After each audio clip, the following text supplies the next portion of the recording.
Sayyidi, is it possible for nefarious forces to manipulate our wave reality and completely destroy it?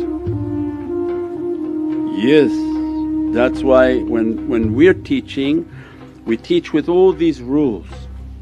Say that, okay, you have to come disciplined, you have to have good character, you have to wash, you have to be clean, you have to all these things. Why?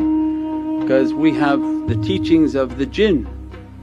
The jinn and spiritual beings, they're only wave. God didn't create them as a particle, they're created as an energy. As a result they exist as a wave energy.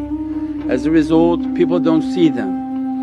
So if the spiritual practice are not based on disciplines and cleanliness and having an authorized guide of a wave reality, what happens? Many sort of new age people think if they just close their eyes and open their heart, what comes? These nefarious beings. That's why they don't teach about those beings in these countries. They don't want to be taught, they don't want people to know about jinns.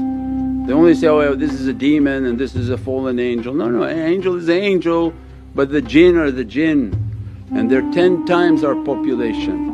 And if you open yourself up, the jinn comes and begin to make the person feel they're seeing things, feeling things, because he's giving his wave reality to that person. And they feel that they've achieved things, they can talk about things, they can see things, but no, that's not the system. And that's why they say, okay, you have to have the ta'weez, you have to have the love of Prophet because the jinn are not going to do that. You have to have a guide that sees, and then when you make your madad and you make your connection, the guide is there to be spiritually present with you. So these nefarious beings, they operate as a wave.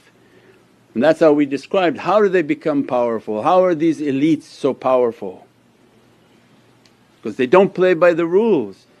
For the shaykhs to bring an elite, how difficult is that?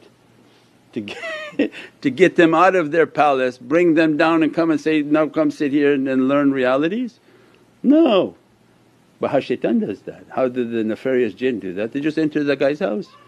Nobody can see him, he enters into that person, they're probably not clean, they don't wear protection, and immediately overtakes the person.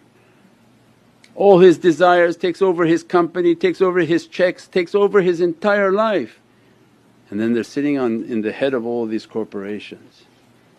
And then people say, oh I see their eyes, something's in their eyes. Yeah, because the nefarious being has entered into them.